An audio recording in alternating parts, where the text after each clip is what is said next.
Nurreza, Nurreza Rizky, Eza Iya, Pak. Vergi, Putri Ana Dwi Wulandari, Hadir, Pak. Naufal Musafa, Rahmat Ar-Rashid, Hadir, Pak. Faza Salsabila Wahyu, Hadir, Pak. Putri Edina Apriani, Hadir, Pak. Adip Wicaksana, Hadir, Pak. Fani Nuriska, Zahra Aulia, Hadir, Pak. Fani Nuriska hadir. ya, Hadir, Pak. Hifaldi Bilal, Hadir, Pak. Lina Habibatina, Hadir, Pak. Vanessa Dwi Solomita, Vanessa hadir, Pak. Mas Tiur Hadir, Pak. Yordania, Hadir, Pak. Latifah. Hadir, Pak. Pagi ini sudah 53 orang ya. Oke, kita mulai saja ya. Dian Hardianto, nanti sambil jalan kita interaktif. Hadir, Pak. Muhammad Kevin Al-Gufron, Hadir. Jaya Tridevi, Hadir, Pak. Rama Anugrah, Arif Gabrin, Hadir, Pak. Rama Anugrah hadir, Pak. hadir. Melisa Juwita, Dia Arsul Hadir, Parang, Pak. Hadir, Pak. Dia. Baik, sudah tergabung semua ya, ada 53 orang. Semangat semua ini. Bisa kita mulai ya. Assalamualaikum warahmatullahi wabarakatuh. Selamat pagi semuanya. Pagi ini saya mengambil judul Jaminan Mutu Laboratorium Dimensi. Sengaja saya ambil judul Jaminan Mutu Lab Dimensi untuk memperkenalkan kita perlu ya berbicara standarisasi ya. Sebenarnya metrologi dan instrumentasi itu sangat dekat dengan standarisasi. Pernah juga saya sempat mengusulkan untuk nama program studi itu metrologi dan standarisasi. Kan metrologi itu sendiri berbicara tentang pengukuran ya, di mana instrumentasi sudah dekat dengan metrologi juga. Kemudian dihubungkan dengan tupoksi di kementerian kita itu kita punya 2 jabatan profesi penguji mutu barang untuk kalibrasi pengujian dan peneraan pegawai berhak. Keterkaitan jaminan mutu mobil khusus di lab, khususnya di lab dimensi ya, karena nanti kalau seandainya kita berbicara kewajiban laboratorium, apabila kita melihatnya sebagai laboratorium standar, lab itu bisa dibagi berdasarkan besaran. Ada lab dimensi, nanti ada lab volume, ada lab tekanan, ada lab suhu dan kelistrikan. Dibagi beberapa lab sesuai dengan besarannya dan punya kewajiban untuk melakukan pengendalian mutu. Bicara ukur mengukur, kita bicara laboratorium standar, di mana di dunia standarisasi itu dikenal dengan international standard, international organization ya, untuk standarisasi.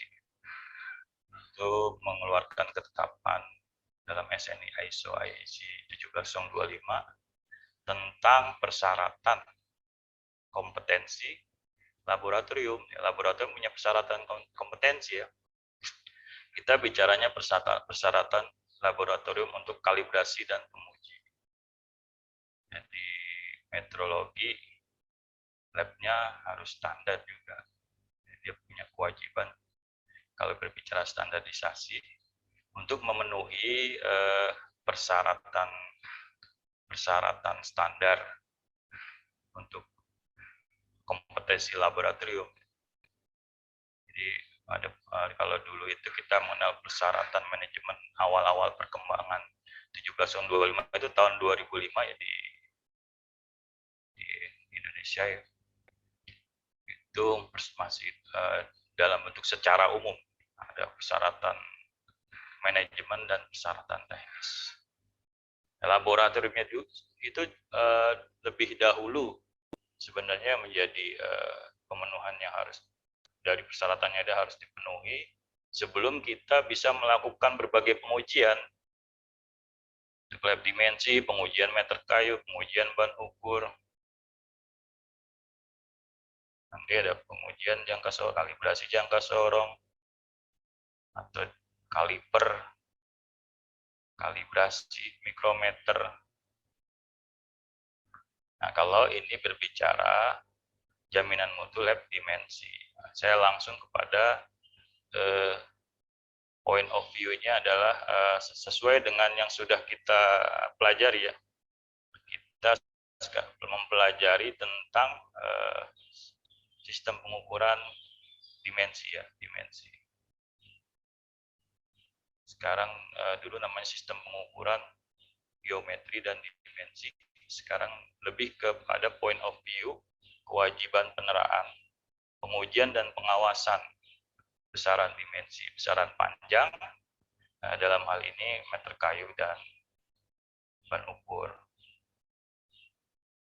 Ini nanti saya coba berikan dalam bentuk video pembelajaran. Cuman sudut pandangnya saya lebih kepada kemampuan laboratorium ya. Kalau pengujian kemampuan perorangan juga bisa dilihat.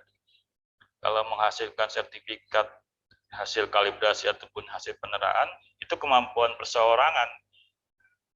Dia menguji meter kayu, ingin menghasilkan suatu sertifikat dari yang diuji, nilai. Sampai kepada kalau peneraan kan sah atau tidaknya. Kalau kalibrasi terkait dengan hasil informasi, konfirmasi bukti hasil.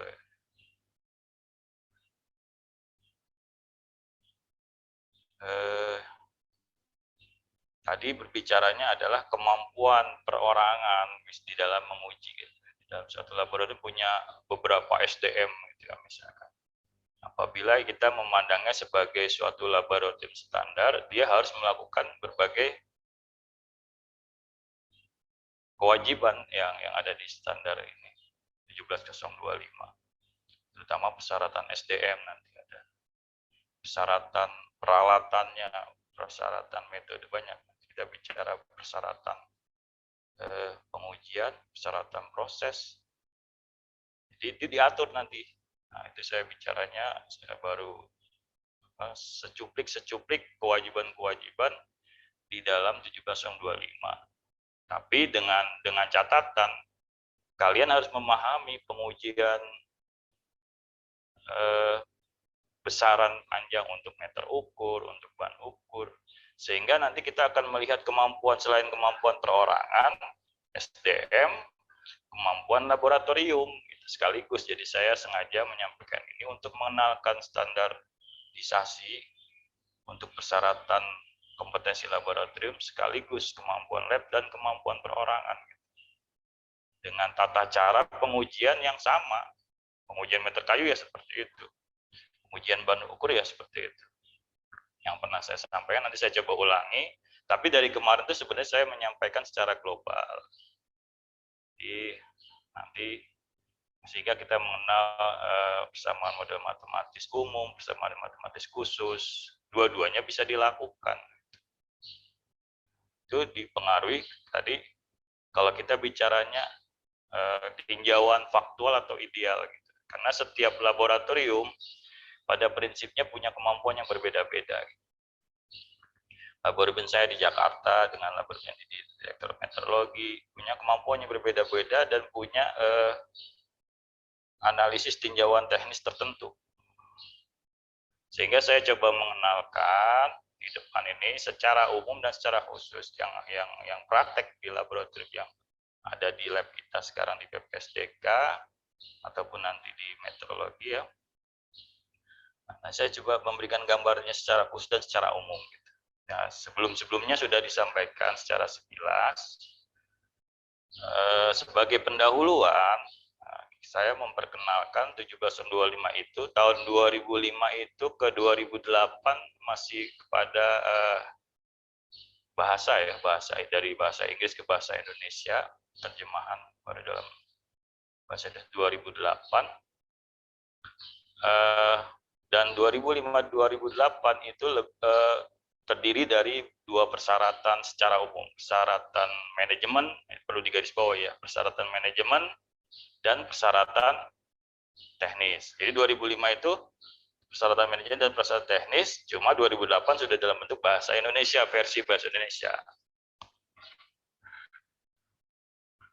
Nah, di sana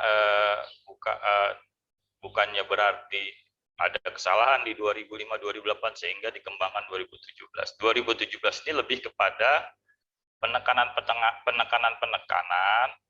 dari persyaratan umum, persyaratan manajemen maupun persyaratan teknis. Jadi penekanan-penekanannya terkait dengan perkembangan ISO yang lain untuk 9001 tentang manajemen mutu, untuk 30.001 untuk bicaranya mitigasi resiko, manajemen resiko. Kemudian di bidang kesehatan ya, terutama untuk pengambilan sampel. Nah, di 2017 ini penekanan itu bukan berarti 2005-2008 itu tidak dilakukan. Mulai dari pendekatan prosesnya harus sesuai dengan manajemen mutu yang baik dan benar. Cuman dari beberapa laboratorium yang ada di Indonesia, kan kita punya payungnya di Lembaga Nilai Kesesuaian di BSN ya, itu punya kemampuan yang tidak merata gitu. Khusus tadi saya kalau berbicara pendekatan proses setiap laboratorium dari sisi manajemen itu ada yang sudah ideal, ada yang sempurna, ada yang masih berkembang, sehingga kalau untuk meningkatkan kayaknya dari acuan standar ini perlu ditekankan lagi 2017 penekanannya kepada pendekatan proses, pendekatan ISO 9001, pendekatan pada manajemen resiko. Jadi di laboratorium kemampuannya dilihat dari segala aspek. Dimulai dari pendekatan proses itu, penerimaan contohnya diatur, rekaman teknis, pelaksanaan pengujiannya. Ini kemampuan lab sampai di lab masuk ke lab dimensi, masuk ke lab volume, masuk ke lab besaran lain, suhu, kelistrikan. Nah, itu punya persyaratan proses ketika alat masuk contoh, kapan di waktunya diuji, kapan dikondisikan, kapan kita melakukan pengujian.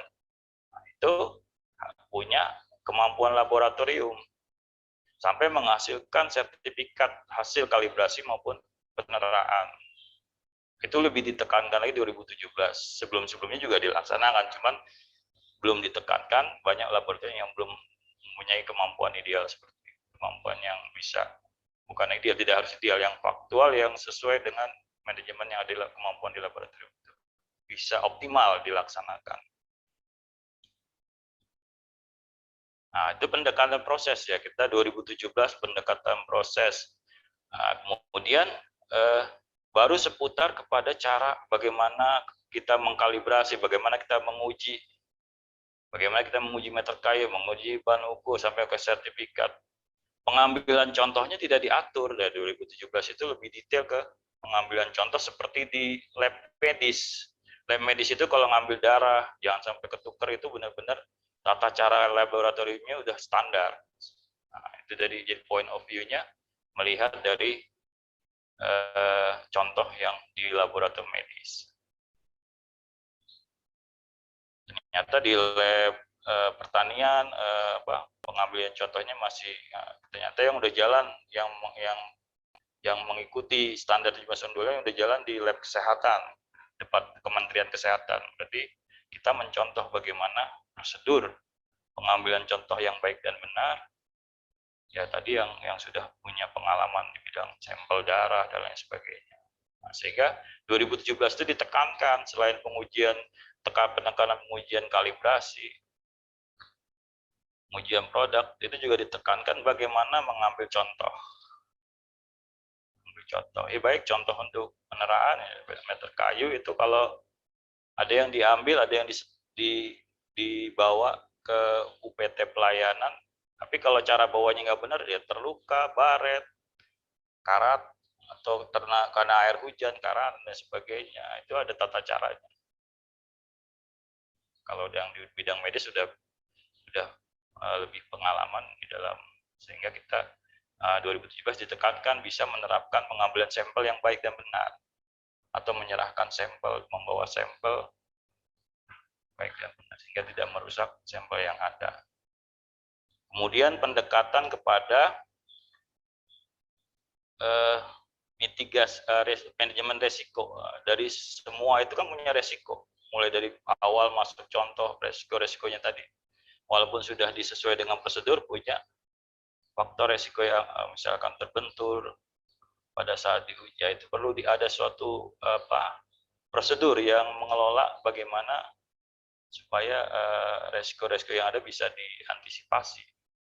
Mungkin apabila terjadi gempa juga di lab yang sudah, terutama lab massa, besaran massa itu, kalau ada gempa, kalau mau dipakai lagi labnya, bagaimana mitigasi resikonya? Ternyata harus pindah ke lab lantai 2. Apakah harus ideal? Kita bicara faktual, kemampuannya udah nggak seperti dulu lagi nih lab massa. Jadi kita lihat faktualnya. Pindah di lantai 2 misalnya. Sampai bicara mitigasi risiko apabila terjadi bencana, maupun risiko yang bersifatnya manajerial gitu. Itu diatur di dalam pendekatan manajemen risiko. Kemudian lagi tadi ada pendekatan proses sudah, pendekatan mitigasi risiko, sama pendekatan medis ya. Udah 3 cukup. Ada 4 yang terakhir. Sekarang udah zamannya informasi teknologi industri 4.0, itu juga diatur bagaimana mulai dari pelaksanaan kalibrasi, ada alat yang sifatnya instrumen, ada yang sifatnya alat ukur tanpa besaran listrik. Nah, itu perlu prosedur pengelolaan yang baik dan benar sampai kepada pelaksanaan pengujiannya, itu hasil kalibrasinya dalam bentuk misalnya sertifikat hasil kalibrasi. Nanti kalau dulu kan mesti prosesnya panjang ya, karena udah IT-nya udah jalan, tinggal browsing sudah jadi, pelanggan sudah terima sertifikat hasil kalibrasi. Nah, itu sampai kepada pelaksanaan pembuatan sertifikat hasil kalibrasi, mulai dari pelaksanaan pengujiannya juga itu dibedakan. Nanti ada yang konstruksinya tertentu, yang sifatnya di pengukurannya harus menggunakan standar ini, itu juga diatur. Nah, itu tadi ya. Jadi 2005, 2008, 2017, 17-25 pada prinsipnya sama, lebih kepada penekanan-penekanan, mulai dari persyaratan manajemen sampai persyaratan teknis, itu nanti ditekankan pada pendekatan proses-proses yang diharapkan punya standar yang dijalankan untuk menunjukkan kemampuan laboratorium. Nah, kita mau uji nih kemampuan lab dimensi, kita mau uji ya dengan cara tentunya sudah harus setiap SDM itu memahami bagaimana pengujian meter kayu, pengujian bahan ukur, peralatan, selain persyaratan pengujiannya, persyaratan alat-alat yang digunakan, standar yang digunakan juga harus punya kemampuan yang sudah siap gitu, untuk dilakukan pengujian. Kita coba nanti kita urai kira-kira apa yang penting ya di dalam jaminan mutu laboratorium dimensi. Saya minta interaktif. Nah, supaya saya bisa menjabarkan secara lebih rinci lagi tentang jaminan mutu laboratorium ini, apa yang kalian ketahui nih? Saya mencoba wawasan kalian dulu ya. QC lab, repeatability, apa bedanya repeatability dengan reproducibility. Nah, kalau ada yang bisa silakan. Biar saya nggak bicara sendiri faktual atau ideal, BNC atau CMC yang kalian ketahui ya. Silakan coba. Izin menjawab, Pak. Ya, siapa nama? Saya Eza Fergiansyah, Pak. NIM 18. Izin menjawab buat yang repeatability itu adalah kemampuan ulang, Pak. Suatu alat. Untuk reproducibility itu kemampuan untuk produksi gitu, Pak. Ada yang lain? Ini tadi bicaranya adalah kemampuan laboratorium. Kita mau masuk kepada bukan kemampuan per orang SDM di dalam melakukan pengujian. Oke, kalau repeatability arahnya kemampuan perorangan di dalam melakukan pengujian menghasilkan suatu pengukuran yang sama secara umum seperti itu. Reproducibility kemampuan di laboratorium menghasilkan nilai yang sesuai dengan BMC, sesuai dengan pengujian, dengan beberapa SDM yang ada, dengan perangkat yang ada, dengan metode yang ada. Reproduksi bisa lebih kepada secara kemampuan laboratorium. Tergantung konteksnya sebenarnya. Saya lebih secara umumnya nanti mau mengarahkan kita fokus di reproducibility, kemampuan laboratorium. Jadi kemampuan laboratorium itu nanti bicaranya adalah faktual atau ideal. Gitu. Setiap laboratorium punya kemampuan yang berbeda-beda. Jangan kita secara hasil kalibrasi ideal, tapi secara faktual alatnya rusak, gitu kan? Tidak ada pengecekan antara, tidak lakukan kalibrasi ulang. Kita harus benar-benar kemampuan laboratorium itu harus menerapkan kejujuran juga. Kalau dia sudah berumur puluhan tahun, alat standar kita misalkan, apalagi meteorologi ya, direktur meteorologi itu udah berpuluh-puluh tahun alat, dia punya nilai drift nggak? Dia sebagai salah satu bagian sumber ketidakpastian atau tidak di dalamnya. Nah, kalau kita mau mengevaluasi ketidakpastian, kenapa nggak dicantumkan drift misalkan? Itu jadi bagian bahan kajian di dalam asesmen atau analisis.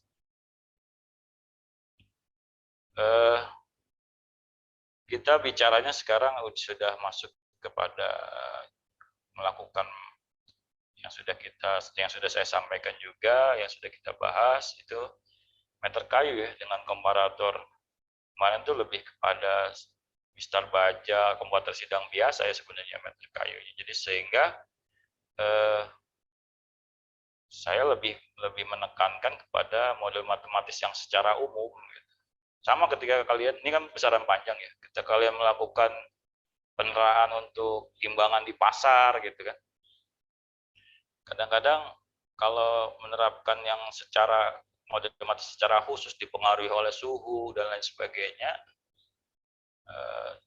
baik standar maupun alat, itu akan jadi percuma gitu.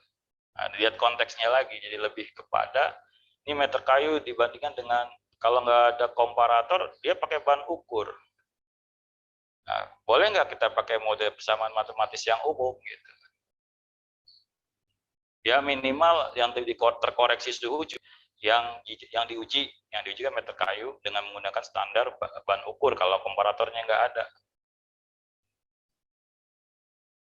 Bahan ukur diambil dari nilai ketidakpastian sertifikat kalibrasi.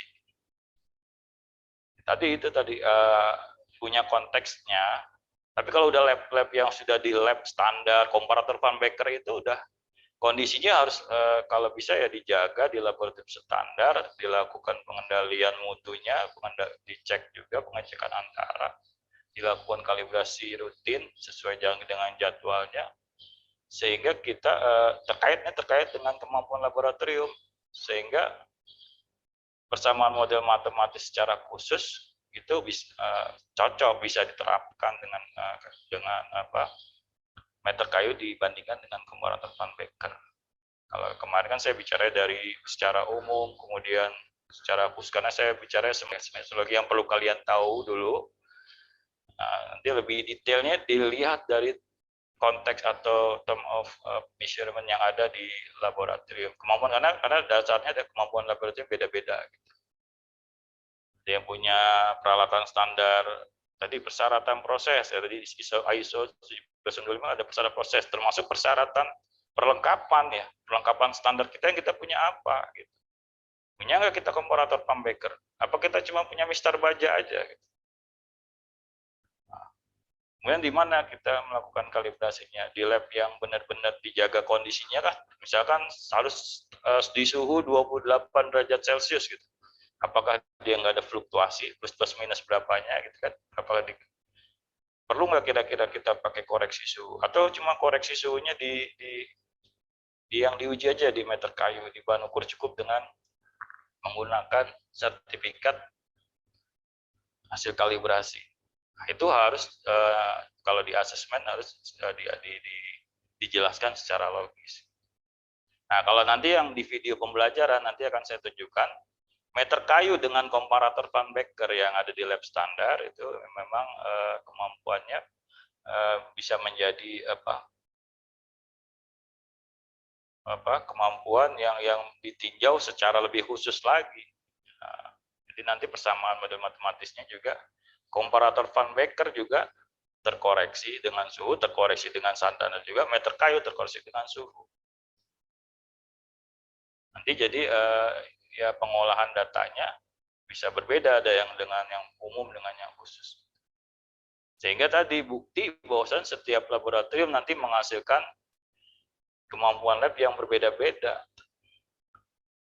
Kalau dari sisi kita melihat koreksi dan error. Gimana kalau tidak pastian juga dari BMC tadi yang BMC itu dia sumber ketidakpastian drift dimasukkan atau tidak, alatnya masih baru atau udah bertahun-tahun, maka perlu diberikan nilai drift.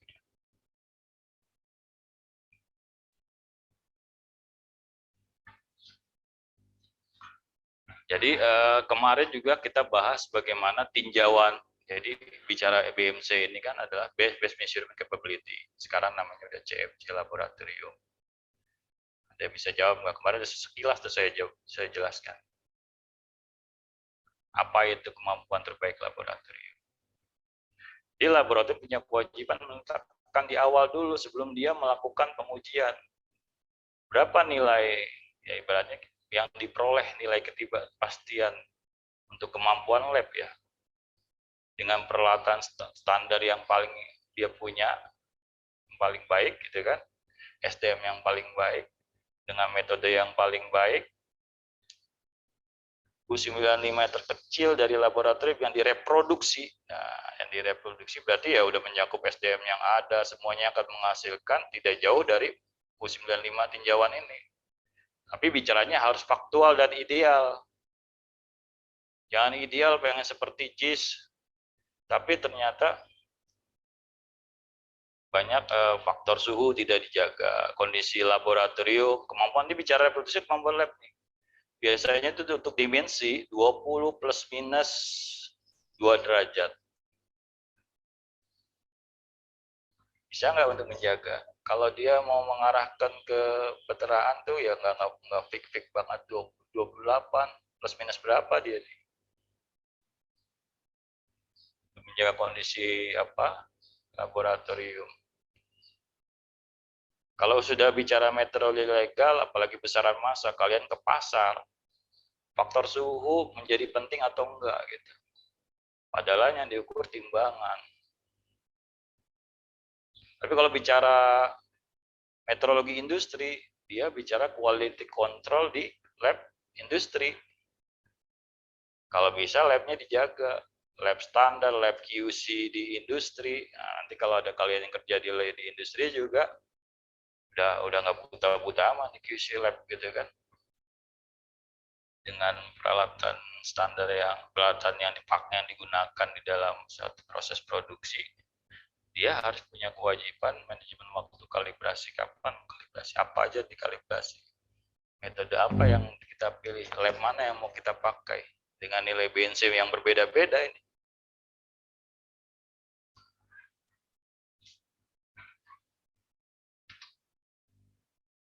Nah ini, jadi jaminan mutu lab kita melihatnya nanti kepada reproducibility.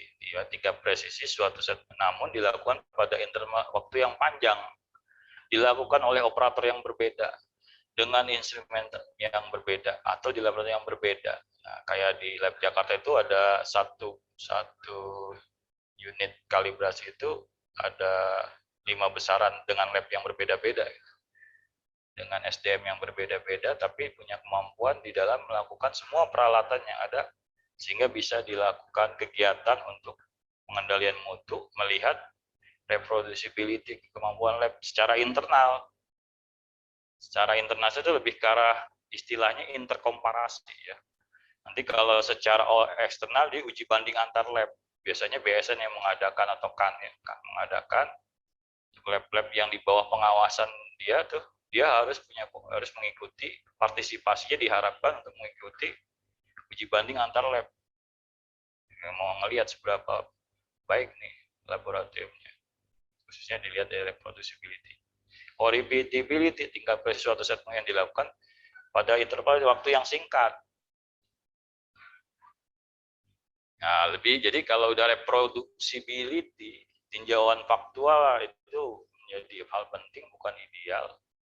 Kemampuan lab yang belum punya kemampuan yang ideal, ya jarang. Kemampuan ideal itu ya kalau bisa ya di lab di BSN kan, itu yang jadi pusat nilai kesesuaian. Jadi faktual aja yang ada. Kalau lab masanya nggak di ground, berarti dia punya nilai ambang tekanan udara misalkan. Dia di lantai 3 ternyata, atau kita kalibrasinya dengan kondisi laboratorium yang suhunya tidak dijaga misalkan, atau menggunakan alat-alat yang sudah bertahun-tahun digunakan sehingga ya jadi besar U95-nya, jadi punya nilai drift yang dimaksud sebagai sumber ketidakpastian. Nah, di dalam Jamaah Lab ini kita fokus di lab dimensi ya. Nanti jadi interkomparasi di lab dimensi. Nanti ada interkomparasi di besaran massa, interkomparasi di besaran. Nah, kita fokus di pengujian meter kayu dan pengujian bahan ukur. Jadi beberapa orang kan dengan instrumen yang dengan laboratorium yang berbeda. Jadi gini, antara yang berbeda ini harus diasumsikan instrumennya sama, operatornya berbeda. Jadi sama kalau kalian praktikumnya, menguji meter kayu, diasumsikan operatornya beda-beda, mahasiswanya kan beda-beda, melakukan pengujian meter kayu, melakukan pengujian bahan ukur. Kita mau lihat reproducibility, kemampuan anak kelas Ahmed angkatan 2020 gitu kan. Berarti harus ada asumsi yang berbeda, misalkan operatornya Mas. Kita lihat keseragamannya. Nanti punya batas nilai, mana yang menjadi batas keterimaan lab, kemampuan lab yang faktual, bukan yang ideal ya. Tadi teman kita bagus banget, yang lain jelek gitu kan. Ini salah mengujinya atau nah, itu bisa dianalisa.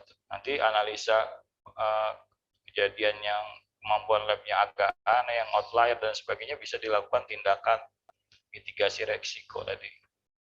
Ya, persyaratan 25 juga kita bisa melihat apa ini permasalahannya. Apalagi kalau kecenderungan banyak yang salah banyak, yang keluar outlier banyak, penyebabnya apa. Kalau cuma 1-2 masih bisa dinilai kemampuan laboratorium masih baik. Jadi kita lihat ada tools-tools yang digunakan untuk kita bisa melihat kemampuan dari laboratorium sebagai jaminan mutu laboratorium, sehingga pelanggan puas ya. Jadi tujuan semuanya adalah supaya mutu itu kan kepuasan pelanggan. Cuman hati-hati juga, kepuasan pelanggan bukan berarti menuruti kemauan pelanggan, udah nggak usah dikalibrasi, saya minta hasil yang baik. Bukan seperti itu. Kepuasan pelanggan, kita benar-benar melaksanakan mulai dari penerimaan contoh sesuai standar, mengerjakan sesuai pengujian yang ada dengan prosedur yang benar, baik. Itu puas pelanggan. Itu yang perlu kita ketahui. Nah, sehingga kemarin secara umum di model matematis pengujian sebenarnya koreksi itu adalah, ini sudah kita bahas, standar dikurangin alat, di mana standar itu nanti akan, dan juga standar itu terkoreksi dengan U95. Dan atau di sini maksudnya ya tadi dilihat dari kondisi kemampuan lab di dalam menjaga standar. Karena kita menggunakan nanti pengujian Van Becker, dia terkoreksi suhu baik di standar maupun di alat. Cuman yang yang saya berikan contoh itu sebenarnya bentuk akumulatif ya. Kalau mau setelah bentuk model matematik secara umum itu dia yang pernah saya sampaikan adalah akumulatif. Akumulatif itu maksudnya kayak A plus B plus C gitu kan. Di mana standar itu dipengaruhi oleh koreksi U95, koreksi suhu. Nah, ini akumulatif. Begitupun nanti di alat. Kalau secara model matematis spesifik, suhunya ini udah dikoreksi dulu. Jadi langsung koreksi suhu, koreksi penunjukan standar, sama koreksi penunjukan secara umum. Ketika sudah dibandingkan. Ini tinjauan koreksi model matematis khusus, bukan secara akumulatif. Nah, saya memandangnya jadi menyampaikan secara umum maupun secara spesifik. Nah, ini nanti yang menggunakan video pembelajaran, kita akan menggunakan yang secara spesifik ini. Nah, kalau untuk model matematis jaminan mutu, kita melihat hasil kalibrasinya itu. Hasil kalibrasi itu berupa koreksi plus minus U95-nya. Jadi tinjauan U95 harus faktual, itu sudah jelasin di depannya, bukan ideal ya. Kemampuan lab tidak beda. Nanti akan saya jelaskan prinsip hasil kalibrasi koreksi plus minus U95, yaitu dengan persyaratan QC lab dikatakan sangat kemampuan quality control laboratorium sangat excellent apabila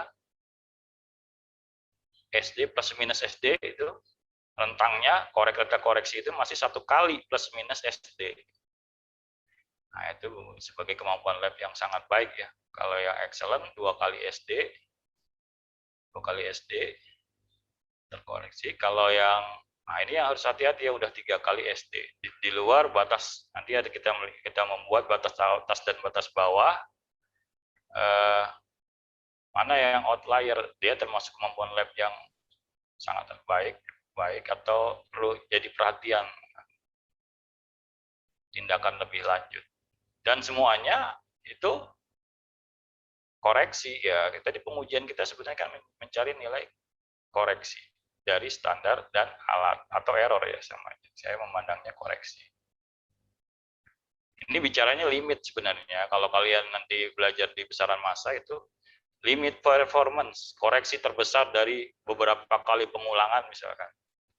Limit performance dari satu alat yang namanya timbangan itu sama prinsipnya seperti ini, dilihat dari koreksi terbesar dari beberapa kali pengulangan. Timbangan itu kan diuji dari yang kapasitas minimum sampai maksimum kan. Terkoreksi berapa dengan anak timbangan standar 5 kilo, 10 kilo, 15 kilo sampai maksimum dia berapa? Dapat koreksinya kan. Standar baca berapa, anak timbangan baca berapa, timbangan baca berapa. Nah, koreksi terbesarnya itu plus minus 2 kali SD, itu limit performance-nya. Kuncinya adalah koreksi terbesar. Kalau ini, kalau di jaminan mutu, koreksi rata-ratanya. Di rata-ratanya, kita jadi cari rata-rata dari beberapa, misalkan yang dianggap tetap, itu labnya alat-alat standarnya tetap, yang berbeda itu pengujinya, SDM-nya. Rata-rata yang dihasilkan setiap SDM itu terkoreksi berapa dia? Errornya berapa, penyimpangannya berapa, biasnya berapa, kita lihat. Jadi tetap kalau melakukan namanya interkomparasi lab itu namanya. Kalau uji banding antar lab, prosedurnya juga akan beda, lebih banyak ke menggunakan n-number. Internal lab juga bisa menggunakan n-number. Nanti ya kita lihat formulasi n-number sama dengan 1. QC lab dikatakan excellent jika n-number. Nah, ini biasanya diuji banding setiap lab yang menjadi pengawasan di KAN BSN itu lab PPMB dengan lab meteorologi, berapa dia EN number-nya, bukan lebih kecil dari 1. Kalau lebih kecil dari 1 di excellent lab, bagus. Atau juga masih ada juga yang menggunakan K plus minus SD. Jika kita lihat tools-tools yang kita gunakan untuk analisa tersebut ya. Kita lanjut. Nah, ini contoh ya, contoh tadi apabila jadi kita menentukan nilai batas dan nilai batas terbawah itu dari 1 kali SD ya, 2 kali SD, mana yang 3 kali SD, adakah yang outlier di sini? Kalau udah 3 kali SD itu udah outlier ya. Ini data-datanya masih di dalam batas yang terkontrol dengan baik gitu kan. Ya, tadi itu rumusnya tadi. Kita udah melakukan pengujian untuk meter kayu, dapat koreksinya berapa. Kalau error kan misalkan dapatnya kalau di beneran error ya, berarti tinggal arahnya aja, koreksi itu kebalikannya dari error. Plus minus 1 kali SD. Ada nggak dia yang 3 kali SD misalkan? Nah, itu udah ada warning, titik-titik yang warning itu yang menjadi perhatian kan. Ya tentunya kalian cari nilai rata-rata ini. Misalkan dari 10 orang melakukan pengukuran, 10 lab A. Ini nggak ada spidol ya. Kemudian 10 orang dari lab B. Dengan peralatan yang sama, meter kayu, misalkan dengan alat standar, komparator Van Becker gitu kan. Teman-teman orangnya beda-beda. Setiap orang kan punya melakukan pengujian dapat nilai K. K1 sampai K10 rata-ratanya berapa? Hitung rata-ratanya. K rata-rata. Kemudian hitung SD-nya juga. Sebenarnya nggak 10 ya, kalau di lab saya tuh ada 50 orang semua melakukan PMB, semua petugas. Kalau di sini penerak, pegawai berhak melakukan pengujian meter kayu gitu. Nah, nanti ambil rata-rata pengulangan dari beberapa 10 kali pengulangan dari beberapa SDM yang ada, punya nilai rata-rata, terus SD-nya dicari. Standar simpangan bakunya, standar deviasi. Baru dapat nilai dikali 1 kali SD, buat sini 1 kali SD nilainya berapa ya? Ini koreksi ya. Koreksi. Ini orang nih. Orang itu nggak boleh dikasih nama ya, harus pakai kode ya. Jadi nggak, misalkan ada yang outlier nih namanya, misalkan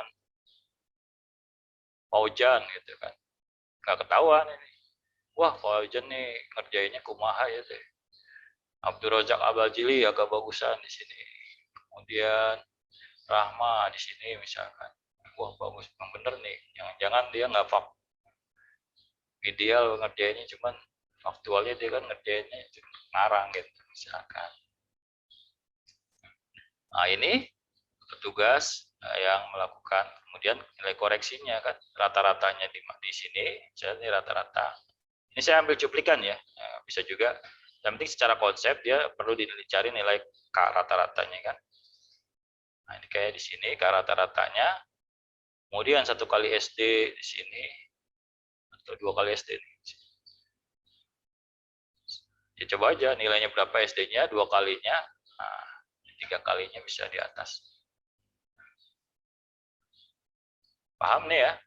Jadi kita membuat kemampuan lab berdasarkan, ini namanya control chart. Jadi tinjauan koreksi dalam batas atas dan batas bawah. Tadi yang kategori SD, 2 SD masih excellent, 3 SD warning. Dengan pengujian yang harus tahu, pengujian meter kayu, pengujian ban ukur. Nah, kemudian sebelum saya ke uji T-test dan F-test, atau T-test dulu lah. T-test itu sebenarnya terus kalau kita nggak mau pakai batas atas batas bawah ini untuk mencari SD dan sebagainya di sini kan. Rata-ratanya dapat untuk lab A, lab B 10, jumlahnya 10 orang ya kan. Nah, ini pakai tools SPSS namanya. Kalau di lab Jakarta itu udah menggunakan tools SPSS. Jadi data itu langsung set keluar ya, 5 menit jadi langsung pengukurannya gitu kan. Sama sebenarnya tuh. Ini cuman manual, nilai rata-rata, standar deviasi dihitung, rumusnya ada kan. Kemudian kalau itu GT test ya, dapat SD dan kalau yang meragukan ini ya, yang ini sebenarnya keluar apa enggak ya ini? Kalau kalian masih ragu ini, kelihatan ya gambarnya ya. Kelihatan Pak Ujan?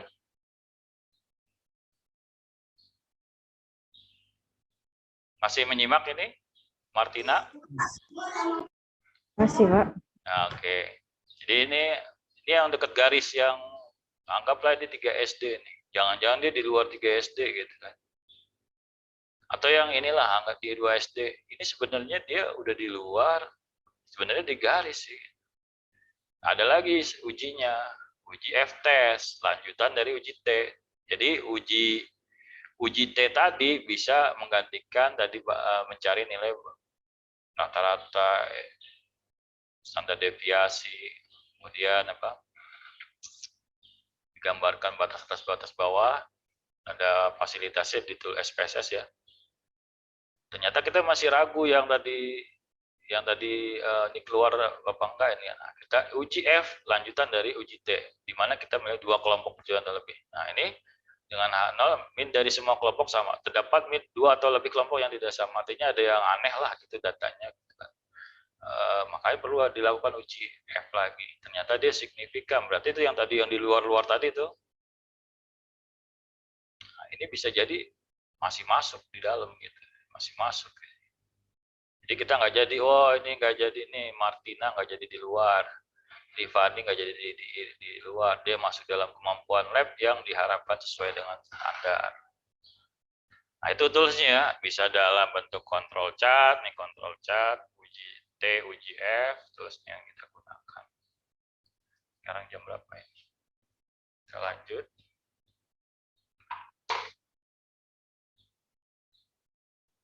Jelas sampai di sini? Kalau ada pertanyaan, coba ya. Jam 10.48. Nah, jadi selain tadi menggunakan, kalau uji interkomparasi lebih banyak kepada lab mempunyai kewajiban menghitung batas atas batas bawah tadi dengan koreksi pengujian tertentu untuk dimensi. Tadi kita ambil contoh meter kayu dan bahan ukur, mencari koreksinya. Kemudian kita kalau dia maksudnya gini, interkomparasi itu ya antara di lab DIVME itu ada beberapa lab. Di antara lab itu melakukan pengujian yang sama di besaran band dimensi semua. Nah, kalau udah ujian banding antar lab itu banyak dilakukan menggunakan formula N-number. Sebenarnya N-number itu mempermulasikan akurasi dan presisi. Kalau tadi koreksi kan cuma arahnya ke akurasi kan. Nah, batas atas bawahnya itu baru yang keluar nggak dari kepresisian yang diharapkan. Nah, ada lagi yang menggunakan N-number, dia sudah memformulasikan kemampuan laboratorium dibandingkan dengan referensi. Udah error N-number nih udah cuman dibagi U95 lab dan U95 referensi. Ini sudah ketentuan ya untuk kesamaan model matematis. Apabila dia lebih kecil dari 1 tadi kan N-number, setiap lab itu melakukan, jadi lab contoh dari bimbingan BSN itu dikirim ke lab-lab yang di bawah pengawasan dia kan. Contohnya misalkan kalau kan BSN itu bukan kayak metrologi lagi, kayak meter kayu ya, Mister Baja mungkin. Mister Baja keliling ke lab-lab dan setiap lab melakukan uji. Nah, nanti dapatlah U95 lab dan U95 referensi yang ada di BSN. Nah, ini nilai-nilai ini yang di lab dan nanti di referensi yang didapat dihitung, nanti dapat N-number. Apabila N-number lebih kecil dari 1 yang dihasilkan dari suatu lab, berarti dia bagus. Nilai kebebasan membuat dinyatakan pada tingkat kebebasan 90%. Nah, cari dulu 95 labnya dulu. Makanya kemampuan lab kan beda-beda. Nanti dibandingkan RFU 95 referensi yang ada di DIP misalkan. Nah, dia yang sebagai provider penyelenggaraan uji banding kan harus perlu ada lab yang menjadi provider yang penyedia pelayanan uji bandingnya dari beberapa lab yang ada di Indonesia misalnya. Atau di lab untuk interkomparasi juga bisa ini digunakan gitu. Yang penting ada prosedur pengendalian. Kalau internal ya sebenarnya ini udah cukup ya, udah cukup. Control chart, t-test dan f-test. N-number sudah masuk pada uji antar laboratorium. Jadi kalau bicaranya kan tadi ISO 17025 itu kemampuan laboratorium, bukan meteorologi punya lab, masa laboratorium yang ada di meteorologi, di laboratorium yang ada di PPMB Jakarta yang punya beberapa lab juga. Tinggal bidangnya apa yang diuji parameter ukurnya. Kebetulan dimensi gitu. Ujian untuk Mister Baja, Mister Bajanya keliling itu namanya uji banding antar lab. Lab di Jakarta, lab di Bandung, lab di Medan, lab di Jogja.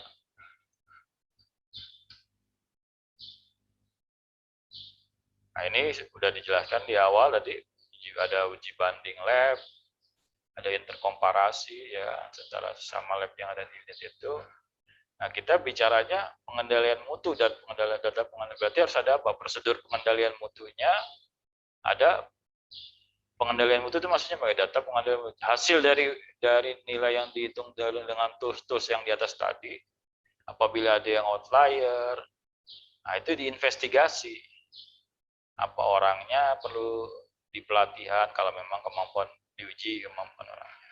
Kemudian ya perlu ada pelatihan. Ternyata bukan orangnya gitu. Itu diinvestigasi penyebabnya apa. Oh standarnya dengan kita melakukan interkomparasi kita bisa akhirnya tahu loh alat standar kita bermasalah. Bisa tahu. Jadi itu jadi bahan masukan di dalam satu laboratorium untuk mengganti membeli yang baru atau memperbaiki. Nah, itu tergantung daripada analisa hasil dari interkomparasinya. Atau di uji banding antar lab, dari BSN, LIPI, sebagai provider, melihat ada yang keluar, wah di stop bisa, nggak boleh nerima contoh lagi. Ini kenapa ini? Diinvestigasi dulu penyebabnya apa. Jangan sampai orang mengkalibrasi ke lab kalian, hasilnya itu bagus sebenarnya alat standarnya rusak. Berarti Anda kalau bagus bohong, nggak faktual. Itu tadi gunanya uji banding lab, jadi melihat kemampuan masing-masing dan memberikan masukan nilai investigasi ini penyebabnya apa, kemampuan lab seperti itu. Ya belum tentu standarnya juga, bisa jadi pengelolaan sampel yang tadi udah terbentur, meter kayunya terbentur duluan atau apa sehingga skala yang itu jadi bentuknya udah berubah. Nah, pokoknya itu nanti dijadikan data pengendalian mutu untuk dilakukan tindakan lebih lanjut sebagai mitigasi resiko. Bapak izin bertanya. Ya silakan, kalau mau tanya langsung aja. Untuk uji banding lab itu kan berarti untuk penjaminan mutu lab ya Pak. Dan dari tadi juga disebutkan bahwa mutu dari lab ini sangat penting untuk waktu melakukan uji banding ini. Apakah ada waktu tertentu atau waktu rutin dari sebuah lab itu harus melakukan uji banding atau pengujian mutu labnya, begitu Pak? Ya, jadi interkomparasi ini pengendalian mutu tuh kalau di internal wajib. Di internal itu laboratorium harus mempunyai prosedur. Nah, kita masuk nih kebetulan pertanyaannya langsung. Jadi kalau orang sudah mengikuti standar kompetensi persyaratan laboratorium, dia punya kewajiban-kewajiban, prosedur pengendalian mutunya harus yang untuk dipantau, terutama untuk pengendalian mutu internal dulu. Internal kan bisa dilakukan tadi dengan tools yang control chart, uji F, uji t-test, uji ya, N-number bisa. Kalau di lab Jakarta sudah N-number juga sudah melakukan uji t-test, F-test bisa, kemudian control chart, awalnya control chart. Cuman tadi ada data yang agak-agak mau keluar itu, ya kita perlu lakukan uji di tes atau F-test. Tes F-test itu di dalam tools namanya SPSS.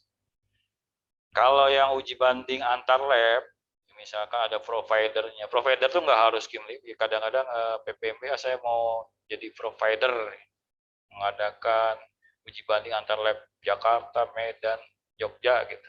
Bisa. Ya, prosedurnya dibuat dan waktunya kalau uji banding antar lab ya nggak seperti pengendalian mutu internal. Jadi, siapa yang mau ikut sukarelawan, nggak ada kewajiban. Kalau kan Kimlib BSM dianggap perlu misalkan, ternyata di lapangan terjadi beberapa masalah gitu kan, terutama yang meteorologi industri ya. Banyak produk-produk yang bermasalah, mungkin dari kalibrasi untuk bidang, misalkan bidang dimensi. Kalau obat suhu biasanya. Alat-alat yang kondisi pengondisian suhu ini, coba saya mau uji banding antar lab, mungkin pada ngaco semua nih lab dari yang di bawah pengawasan saya. Nah itu bisa sewaktu-waktu dari kan BSN melakukan. Kalau dari yang di luar BSN, itu kita misalkan lab Bandung, lab Jakarta, nah itu ada formulir siapa yang mau mengikuti, pesertanya berapa, laboratorium, gitu ya. Sudah menjawab ya? Atau ini kita lihat masuk ke ini apa prosedur yang menjadi acuan persyaratan kompetensi. Laboratorium harus mempunyai prosedur. Nah, ini kewajibannya pengendalian mutu untuk memantau keabsahan pengujian dan kalibrasi yang dilakukan.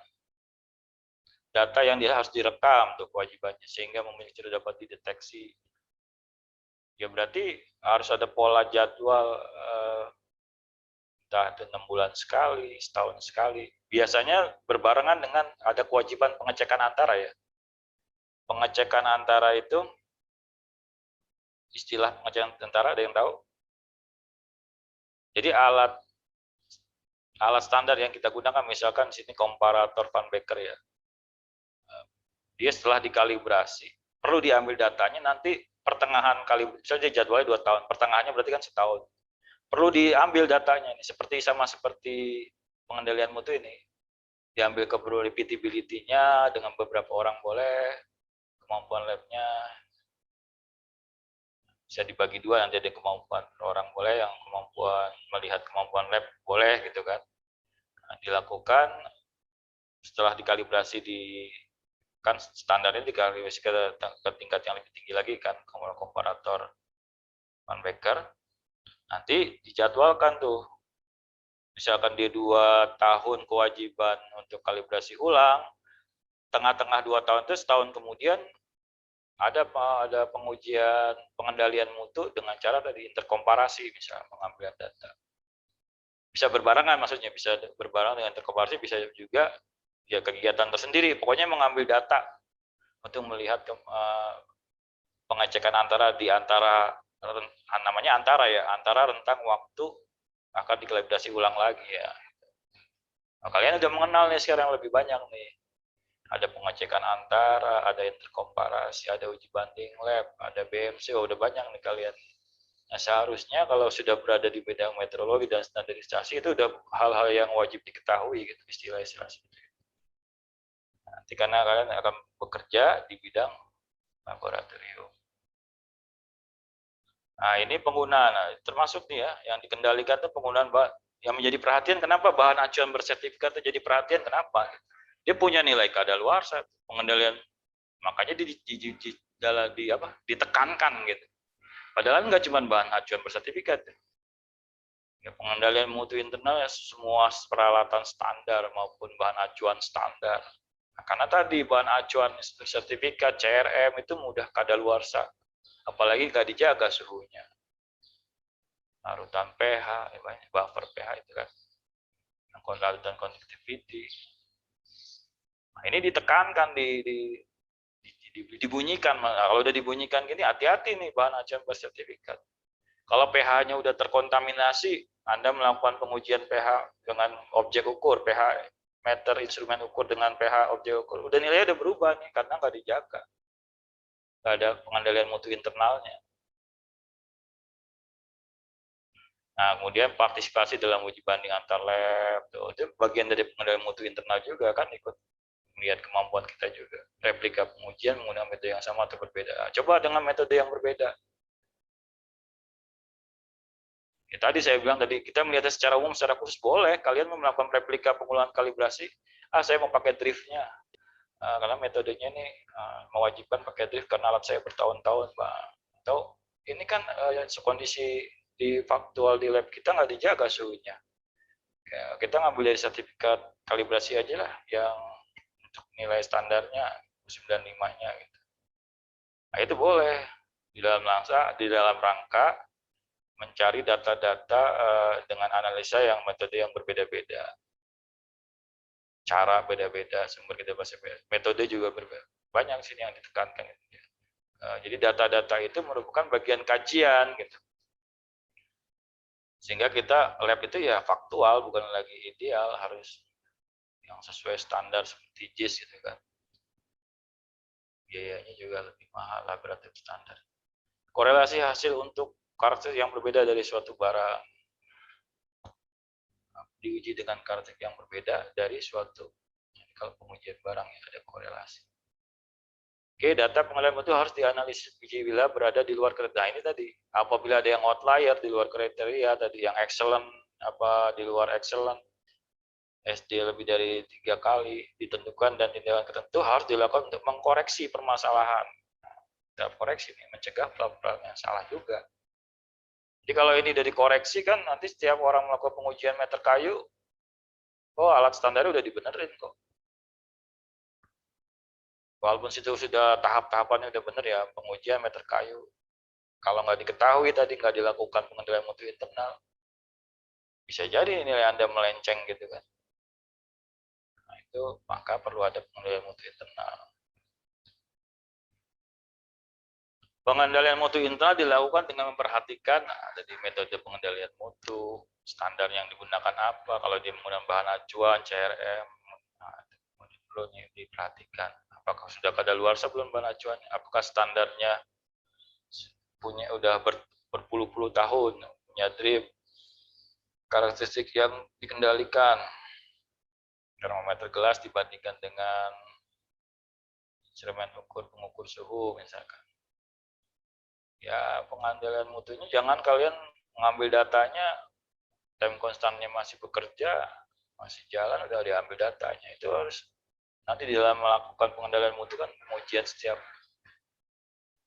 kemampuan perorangannya jadi kemampuan lab, ya itu harus memperhatikan. Contoh mulai dari pengujiannya, nanti karakteristik selain dari pengujiannya, batas keberterimaan. Dari batas keberterimaan kan tadi udah jelas ya, kita menggunakan seperti limit ya, limit batas bawah ya seperti limit performance suatu alat kan. Nah, plus minus berapa kali SD-nya dia batas keberterimaan. Nah, acuannya di situ, kalau udah keluar dari terlalu jauh, koreksinya melenceng dari SD-nya, bahan bakunya, 3 kalinya lagi.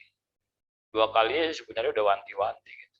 Nah, saya memberi kelonggaran kalau saya sih di lab yang ada di Indonesia ini lebih ke ya ketiga itu udah warning gitu. Ada yang menetapkan karena dia ingin benar-benar kemampuannya yang baik gitu. 2 kali SD udah jadi catatan gitu. Mekanisme untuk memantau kecenderungan pergeseran. Bisa kita kan dari grafik itu dipantau pergeserannya kenapa. Tindakan pencegahan dan perbaikan yang terdokumentasi. Setelah itu kan bisa didokumentasi. Oh, ternyata standarnya yang bermasalah. Oh, ternyata dia udah lama nih usia tidak mengerjakan di bidang dimensi. Di refresh lagi dengan pelatihan perbaikannya. Ikut pelatihan yang dibiayain sama kantor misalnya. Bukan berarti nggak bisa ya, namanya orang udah lama nggak megang di laboratorium, coba di refresh lagi, apalagi usia-usia yang udah mau pensiun. Nah, ini tadi di atas sudah saya bahas metodenya dengan kontrol chart, dengan t-test, dengan f-test. Jadi di pengujian produk ada CV Horwitz, ada Jet Score. Kalau kalian masuk di PMB, bidang pengujian produknya. Kalau yang kalibrasi itu nggak jauh dari E-number, f-test, t-test, kontrol chart.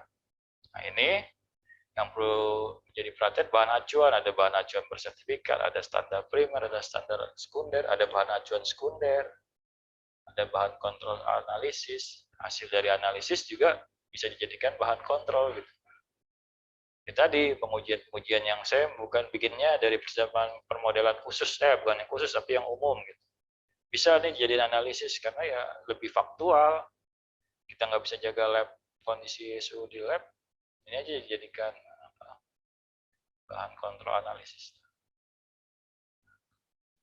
Bahan acuan, nah, kalau ini terkait dengan bahan acuan ya, kalau yang contoh misalkan pengujian yang dibuat secara global tadi, bisa juga sebagai bahan analisis bisa juga. Supaya pada kita menghasilkan kemampuan laboratorium yang faktual gitu. Jangan berusaha ideal seperti ideal tapi ternyata persyaratannya nggak dipenuhi gitu. Nah, itu yang tinjauan faktual dan ideal sebelumnya sudah saya bahas ya bukan di sini ya tapi di sistem sensor ya. Sistem sensor itu saya pernah membahas tinjauan yang faktual dan kenapa kita perlu melihat tinjauan faktual dan ideal gitu. Tapi kan sini yang mengambil mata kuliah sistem sensor semua ya. Di semua satu kesatuan yang saya sampaikan. Mudah-mudahan. Nah, kemudian karakteristik yang dikendalikan, akurasi, ya ada koreksi tadi kan, nilai koreksi udah tercakup. Limit deteksi, ya tadi ada limitnya. Nanti bisa juga ditambah linearitas, korelasi hubungan antara X dan Y gitu kan. Bisa juga itu.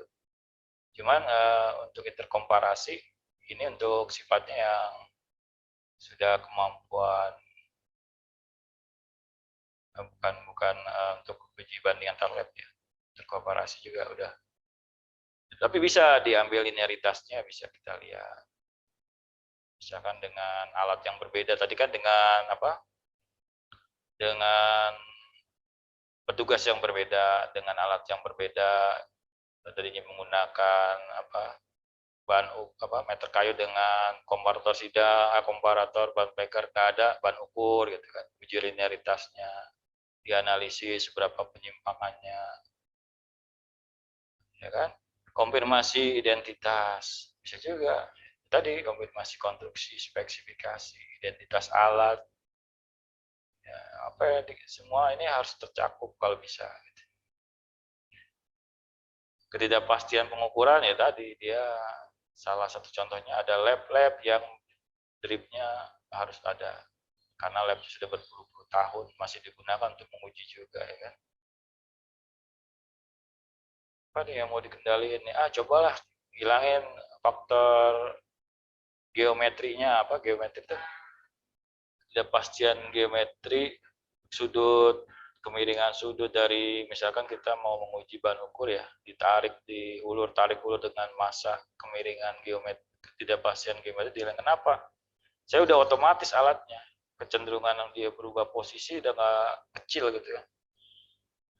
Ya bisa dihilangin asal bisa memberikan penjelasannya secara logis tadi dan matematisnya. Misalkan tadi ketidakpastian geometri ya kan. Ya, geometri. Karakteristik apa yang dikendalikan? Oke. Batas keterimaan ada dari nilai konsensus, dari nilai benar kalau menggunakan CRM. Ya kan? Konsensus itu yang hasil uji banding antar lab itu bisa sebagai sebuah nilai konsensus ya. Nilai yang dipersyaratkan dalam metode SNI. Misalkan kita ingin mengkalibrasi open gitu kan. Di sistem sensor juga pernah saya jelaskan tuh. Open itu rata-rata plus minus 2 derajat Celcius baru bisa digunakan untuk persyaratan metode pengujian sampel kadar air misalkan. Dia harus kemampuan opennya itu plus minus 2 derajat Celcius. Jadi kalau settingnya 30, ya nggak boleh 33 lah ya, 31, 32. Jadi kemampuannya plus minus 2 derajat Celcius. Nah, itu coba setiap SDM diuji dengan misalkan menggunakan temperatur recorder, lihat ada lagi bukan dengan termometer gelas dimasukin ke dalam. Bisa nggak ada oven-oven tertentu juga, bisa diganti dengan termokopel yang berbeda misalkan. Nah, kalau berbicara faktual ideal nih untuk oven nih misalkan. Menurut yang idealnya ada perhitungan rumus tuh, jumlah termokopel untuk melihat setimbang thermal dari oven. Kita kan kemarin belajar setimbang thermalnya. Harus 9 termokopel gitu kan. Jadi supaya homogenitas di setiap sudut oven itu bisa kita lihat, bisa kita analisa. Tapi ternyata malah membuat kebocoran.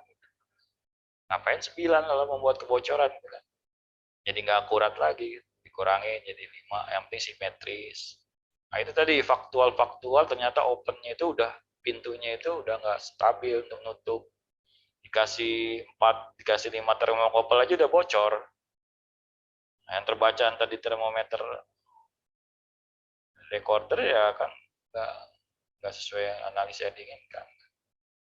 Nah itu tadi faktual dengan ideal itu bicaranya kita harus melihat sebenarnya ini masih dalam batas keterimaan atau tidak, itu harus bisa di lapangan bisa dilakukan analisis lebih lanjut. Misalnya hubungan dengan pengendalian mutu tadi. Nilai acuan berupa hasil analisis yang dilakukan sendiri, bahan hasil uji banding yang memiliki nilai konsisten akurasi lebih rendah. Nah ini bisa juga nih, tadi yang dilakukan dengan analisis sendiri gitu kan, hanya digunakan untuk konsistensi aja, hasilnya untuk memonitor presisian aja misalnya. Ya di laboratorium gini, selain kita menggunakan metode-metode yang sudah standar gitu kan, ada juga yang dikembangkan di laboratorium gitu kan. Sampai kepada analisis perorangan. Jadi analisis yang percobaan yang sering dilakukan di laboratorium itu bisa dijadikan untuk memonitor presisian, akurasian mungkin agak-agak jadi tidak harus menggunakan analisis presisi lah, minimal untuk memonitor presisian. Punya batasan-batasan yang dibolehkan kalau kita punya hasil analisis perorangan percobaan sendiri. Kalau untuk akurasi ya memang harus yang lebih metodenya lebih baik, kemampuan lebih baik. Nilai perolehan kembali presisi dan akurasi. Sering dilakukan pengendalian, percobaan ulang, perolehan kembali. Nilai yang diperoleh dari contoh duplikat dilakukan terdapat bahan yang sudah pernah dianalisis kadarnya, atau kalian membuat suatu duplikat sukrosa, larutan sukrosa gitu. Nggak usah beli yang standar, bisa dilakukan dengan yang sudah dianalisis kadarnya, bisa dijadikan standar. Misalnya kalian membuat suatu larutan sukrosa, nilai glukosanya gitu kan, ya, nilai yang kalian bisa hitung dijadikan standar, bisa untuk mendeteksi adanya penyimpangan aja. Ya ini tak kembali lagi tujuannya untuk cuma sebagai pengendalian mutu aja secara internal.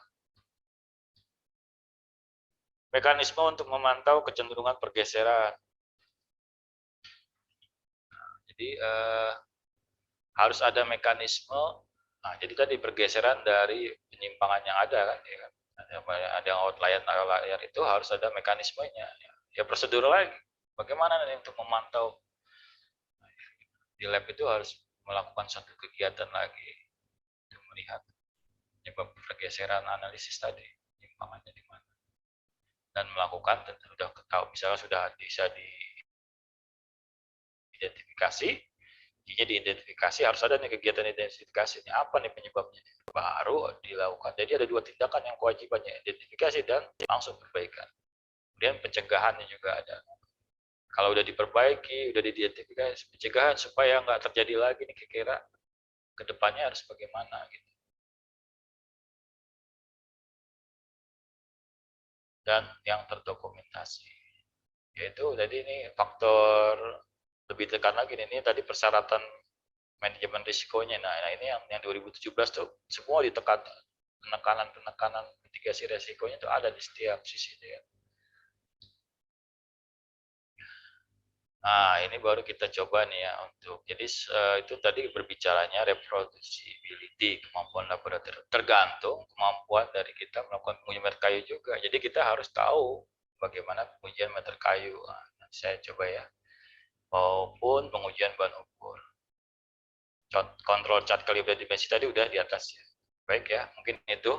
Saya sekarang masuk ke video untuk semua sudah bisa siap melihat video bagaimana. Karena gini, kita kan di musim pandemi ini sekarang masih sulit saya untuk tadi bisa melaksanakan di lab standar di PPSTK. Kemungkinan ya paling tidak kita bisa melihat contoh video pembelajarannya dulu untuk pengujian meter kayu dan pengujian bahan ukur. Nanti siang juga asisten sudah siap nanti untuk pengenalan praktikum meter kayu yang nggak bisa di laboratorium tentunya. Dari video ini juga sama, dari video pembelajaran ini sebenarnya sudah cukup, sudah detail juga.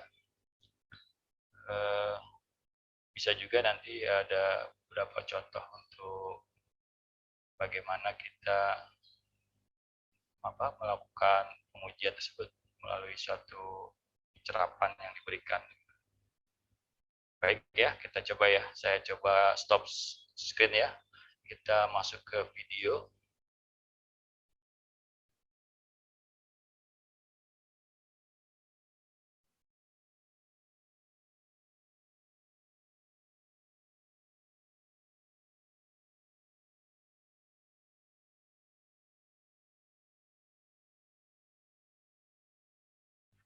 Ya, ada di mana nih? Stop.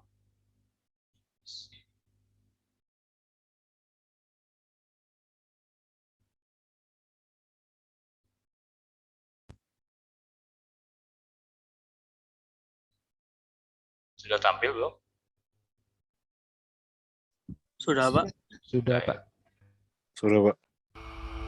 Gambar merah kuning.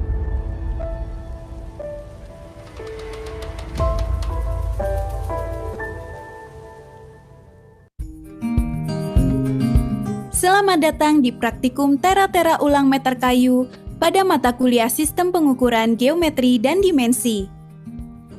Pada video kali ini, kita akan mempelajari tentang bagaimana menguji meter kayu menggunakan metode perbandingan langsung dengan komparator Van Becker sesuai dengan keputusan Direktur Jenderal Perdagangan Dalam Negeri nomor 32 tahun 2010 tentang syarat teknis alat ukur panjang. Pertama, mari kita mengenal meter kayu dan komparator Van Becker terlebih dahulu. Meter kayu merupakan alat ukur kelas ketelitian 3 yang digunakan untuk mengukur jarak antara dua titik dan biasanya digunakan dalam transaksi jual beli kain atau lainnya. Seperti namanya, alat ukur ini terbuat dari kayu. Adapun bagian-bagian dari meter kayu yaitu bilah yang terbuat dari kayu yang baik, sampak atau sepatu, dan pen atau paku kelingan yang terbuat dari besi kuningan. Sedangkan komparator adalah alat ukur yang digunakan untuk membaca besarnya selisih ukuran dari objek ukur terhadap ukuran standar atau acuannya. Pada bagan ketertelusuran, komparator Van Becker berada pada standar tingkat 4, sehingga dapat digunakan untuk kalibrasi alat ukur panjang yang berada di bawahnya. Bagian-bagian komparator Van Becker terdiri dari 1. Batang kuningan. Batang kuningan merupakan bagian utama dari komparator, yang merupakan permukaan ukur dari komparator. 2. Taji merupakan bagian yang membantu dalam menunjukkan penunjukan hasil pengukuran. 3. Eretan merupakan tempat menempelnya taji, yang mana di dalam eretan ini terdapat pula pembacaan skala nonius dan skala mikrometer. 4. Termometer kembang merupakan alat bantu pembacaan suhu batang kuningan. 5. Penjepit merupakan alat bantu yang digunakan supaya objek ukur tidak bergeser dari kondisi awal. 6. Titik referensi merupakan titik setting pembacaan 0. Peralatan yang diperlukan untuk pengujian meter kayu menggunakan komparator Van Becker adalah meter kayu, komparator Van Becker, loop,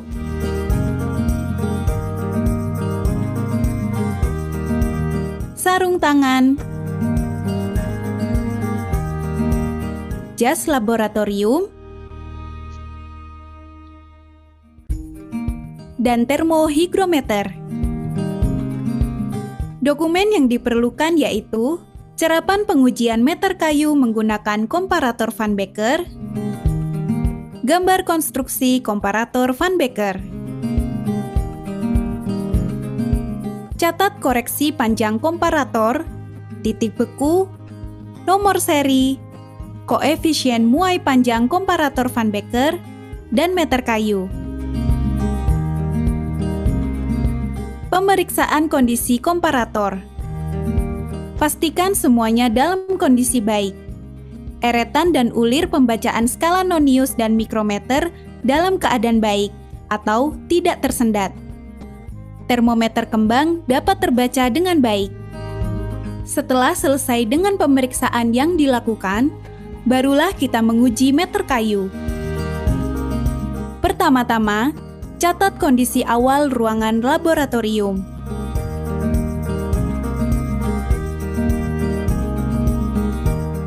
Atur titik referensi pada pembacaan 0 komparator Van Becker.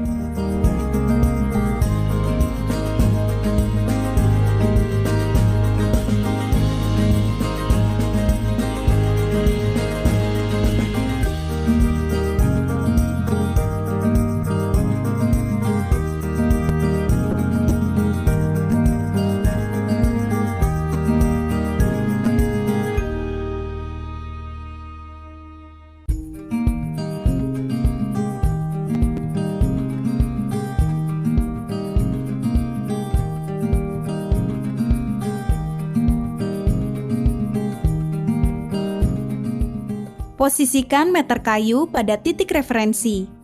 Kemudian, kencangkan dengan penjepit.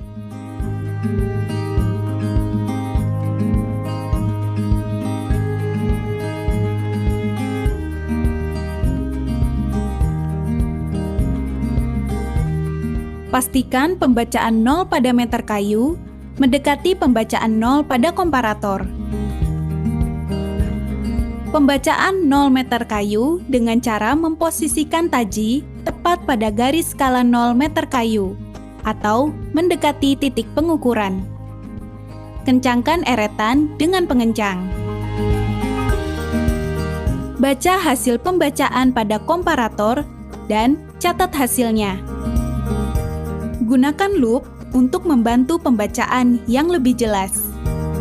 Hasil pembacaan ini akan digunakan sebagai titik awal dari semua pengukuran di setiap titik. Baca skala utama dengan melihat posisi titik 0 skala nonius. Baca skala nonius dengan melihat garis yang sejajar antara skala utama dan skala nonius. Baca skala mikro dengan melihat berapa skala yang dibutuhkan untuk mencapai titik pengukuran. Regangkan pengencang eretan, posisikan taji pada pembacaan skala selanjutnya, yaitu pada titik maksimum meter kayu.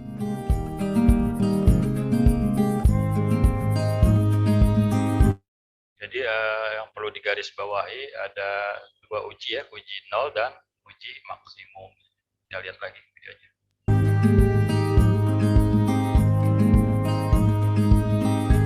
Kencangkan eretan dengan pengencang. Baca hasil pembacaan pada komparator dan catat hasilnya. Gunakan loop untuk membantu pembacaan yang lebih jelas.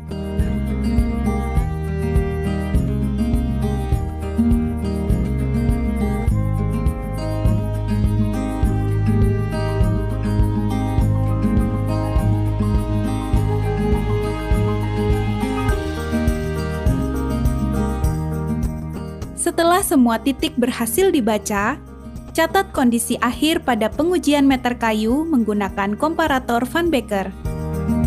Bandingkan hasil pengujian dengan nilai BKD sesuai dengan persyaratan kemetrologian meter kayu.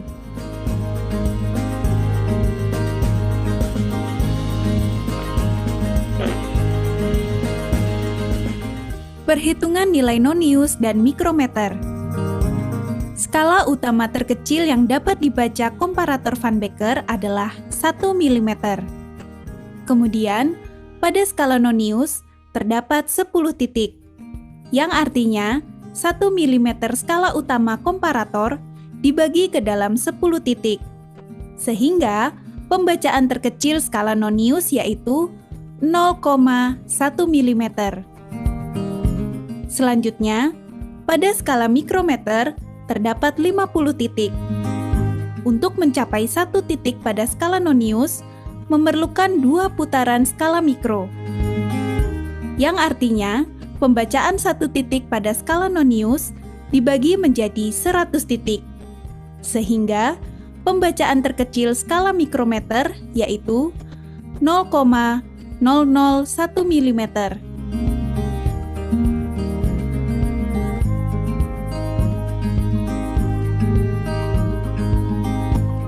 Proses penggeseran eretan.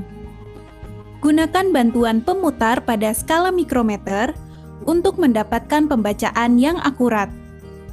Posisikan nilai 0 pada skala nonius kira-kira 1 mm sebelum titik pengukuran. Salah satu kesalahan yang mempengaruhi pembacaan hasil pengukuran yaitu kesalahan paralaks. Pastikan saat pembacaan hasil pengukuran, mata berada pada posisi yang tegak lurus dengan skala yang sedang dibaca.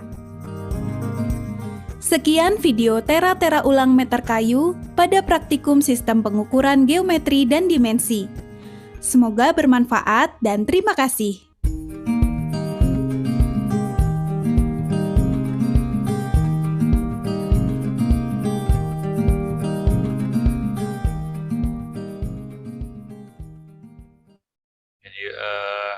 Dari video tersebut ada beberapa catatan penting ya.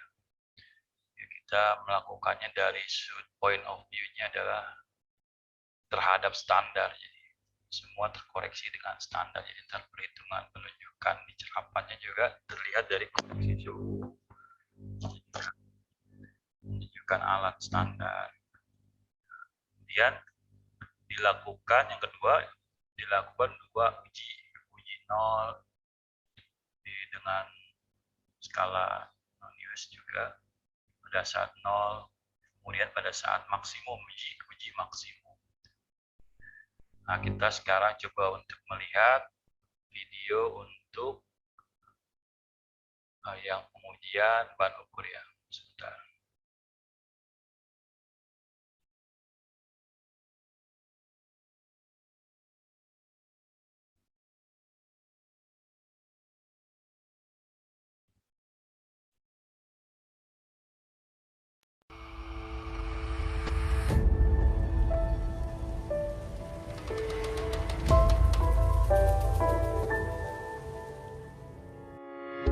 Selamat datang di praktikum pengujian ban ukur dengan komparator 20 meter, mata kuliah sistem pengukuran geometri dan dimensi.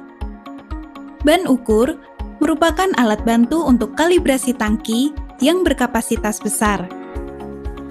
Komparator 20 meter adalah standar ukuran panjang dengan panjang 20 meter untuk menguji alat ukur panjang yang panjangnya lebih atau sama dengan 5 meter.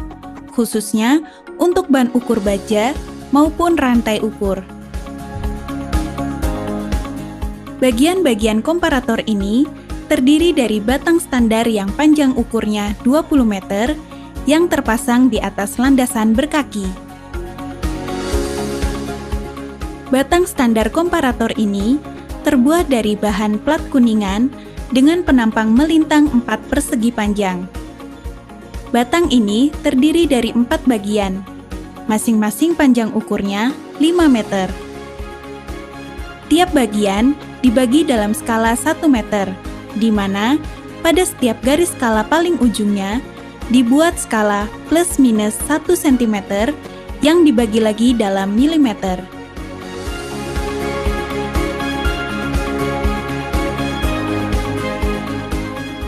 Komparator dilengkapi dengan penjepit ban ukur di kedua ujungnya.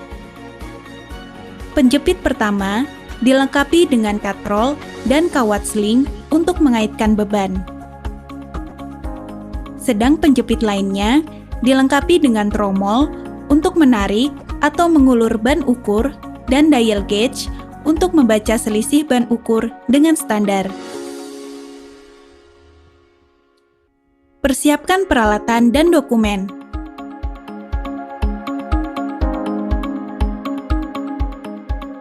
Ban ukur 20 meter, kaca pembesar atau loop, termometer, cerapan, sarung tangan, beban 5 kg dan 10 kg. Sebelum memulai pengujian, catat identitas komparator 20 meter, kapasitas, nomor seri, koreksi total, bahan. Kemudian catat identitas ban ukur, pemilik, merek pabrik, panjang nominal, nomor seri. Selanjutnya, lakukan pemeriksaan terhadap bagian-bagian komparator. Pastikan semua bagian lengkap dan dalam keadaan baik. Periksa pada bagian komparator yang bersambungan. Garis-garis indeks skala harus tepat saling berhadapan satu sama lain. Letakkan dan jepit ban ukur di atas komparator dekat skala minimumnya, pada ujung komparator dekat pengait beban.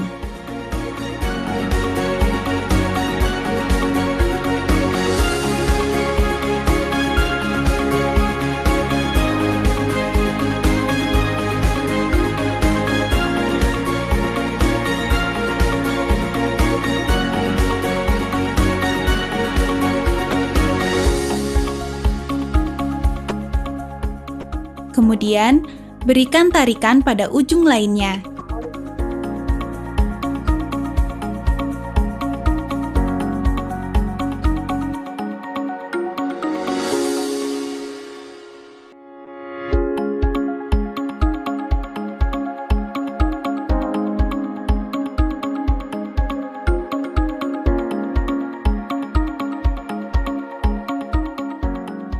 Gantungkan anak timbangan 5 kg pada pengait beban dekat skala minimum komparator.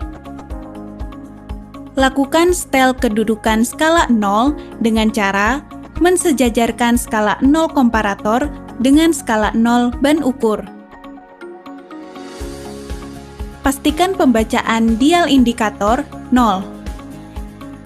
Jika belum, lakukan pengaturan pembacaan dial indikator pada skala 0 dengan cara menahan ban ukur. Perhatikan apakah skala dial indikator masih terbaca. Jika tidak, maka atur kembali posisi ban ukur, lalu diamkan beberapa saat agar suhu keduanya relatif sama, dan catatlah suhu tersebut. Selanjutnya, lakukan pengujian tarik. Ulur ban ukur maksimal 3 mm dengan memutar tromol penarik, kemudian tarik ban ukur dengan memutar tromol penarik secara hati-hati. Pada saat skala 0 ban ukur kurang dari sama dengan 1 mm sebelum skala 0 komparator, atur agar garis skala 20 meter ban ukur tepat berhimpit dengan salah satu skala, baik sebelum atau sesudah skala komparator 20 meter. Kemudian, baca penunjukan pada dial indikator pertama, dan hasil ini disebut D1.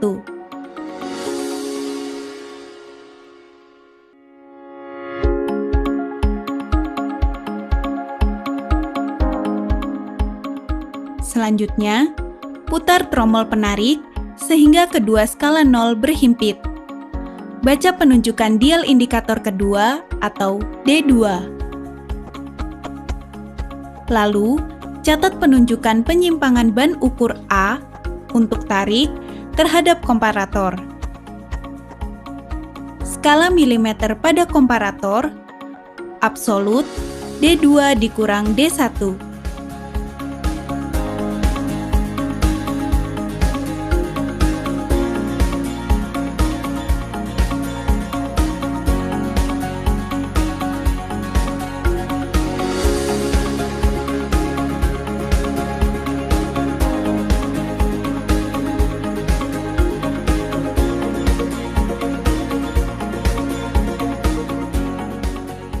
Berikutnya, lakukan pengujian ulur. Pada bagian ini, tarik ban ukur beberapa milimeter, maksimal 3 mm, dengan memutar tromol penarik.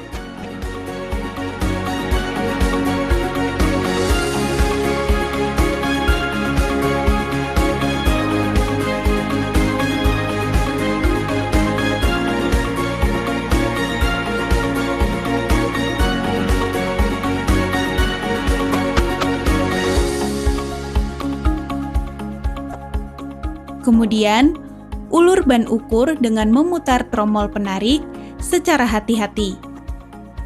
Pada saat skala 0 ban ukur kurang dari sama dengan 1 mm sesudah skala 0 komparator, aturlah agar garis skala 20 meter ban ukur tepat berhimpit dengan salah satu skala, baik sebelum atau sesudah skala 20 meter komparator. Kemudian, baca penunjukan dial indikator pertama. Nilai ini adalah D1. Selanjutnya, putar tromol penarik sehingga kedua skala 0 berhimpit. Dan baca penunjukan dial indikator kedua.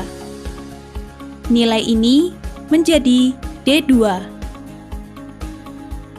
Lalu, catat penunjukan penyimpangan ban ukur A untuk ulur terhadap komparator.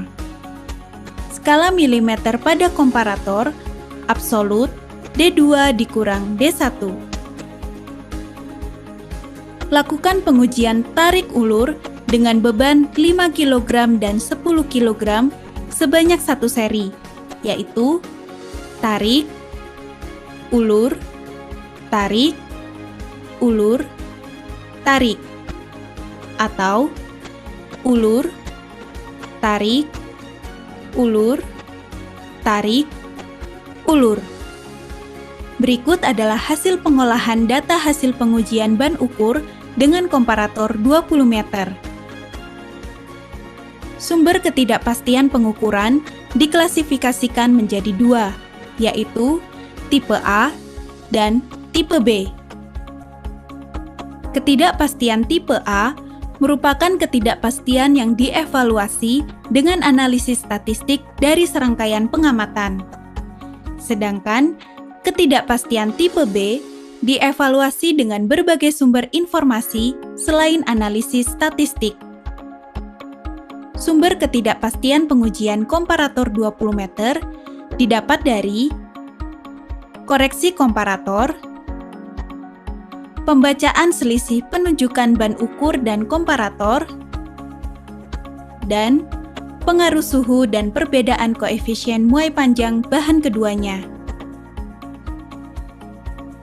Pada pengujian, dihitung koreksi dengan persamaan sebagai berikut.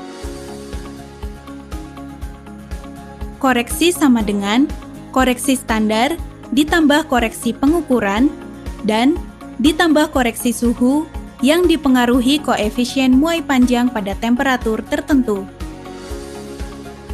Pada perhitungan koreksi suhu, setelah didapat rata-rata suhu awal dikurangi suhu akhir, hasil tersebut akan dikurangi 28 karena mengacu pada suhu standar. Kemudian, hasil tersebut akan dikalikan dengan alfa atau koefisien muai panjang bahan. Setelah itu, hasilnya akan dikali dengan panjang komparator 20 meter dan didapatkan hasil koreksi suhu. Berikut adalah contoh data pengujian ban ukur dengan beban 5 kg. Dari data tersebut, kita dapat mencari nilai dari koreksi pembacaan ban ukur dengan menggunakan rumus koreksi pengukuran pada bagian awal. Dari hasil pengukuran ban ukur, didapat hasil sebagai berikut. Kemudian, dihitung dengan rumus koreksi perhitungan ban ukur di setiap pengujian, baik tarik maupun ulur. Dan didapat nilai D dari perhitungan D1 dan D2. Setelah sebelumnya kita menghitung D1 dan D2 pada masing-masing pengujian baik tarik maupun ulur, di sini kita merata-ratakan hasil tersebut dan membaginya dengan jumlah pengujian. Hasilnya akan dirata-ratakan kembali, lalu didapat hasil dari koreksi pembacaan. Catatan, koreksi standar dianggap 0 mm. Berikut tampilan cerapan dari pengujian komparator 20 meter, di mana semua perhitungan sudah didapatkan hasilnya, baik untuk beban 5 kg maupun 10 kg. Sekian video pengujian ban ukur dengan menggunakan komparator 20 meter. Terima kasih.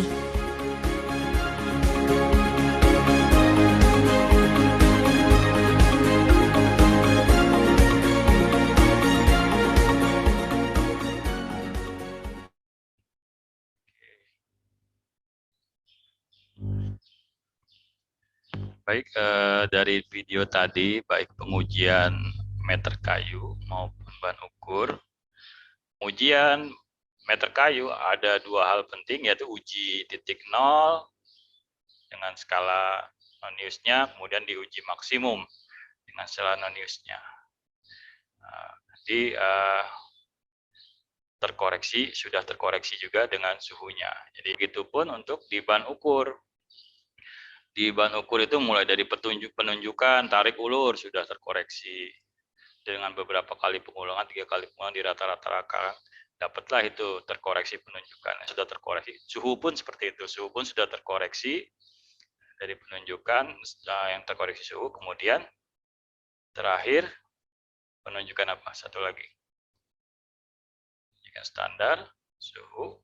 Penunjukan standar dari sertifikat kalibrasi. Sudah terkoreksi, tinggal dijumlah koreksinya. Nah, kemudian yang perlu di ban ukur adalah pada saat melakukan pengujian, pada saat penyetelan titik nol yang berada ketika diberi beban di ujung yang satu dan ujung satu yang berada di mikrometer. Untuk penunjukan dari mikrometer dan komparatornya, hingga nanti baik turut tarik dan ulur, kita bisa melihat penunjukan terkoreksinya. Mungkin itu poin-poin penting, nanti bisa diuji coba ya di praktikum jam 1. Mungkin itu ya, untuk sementara karena sudah jam 12. Ada pertanyaan? Cukup sampai di sini?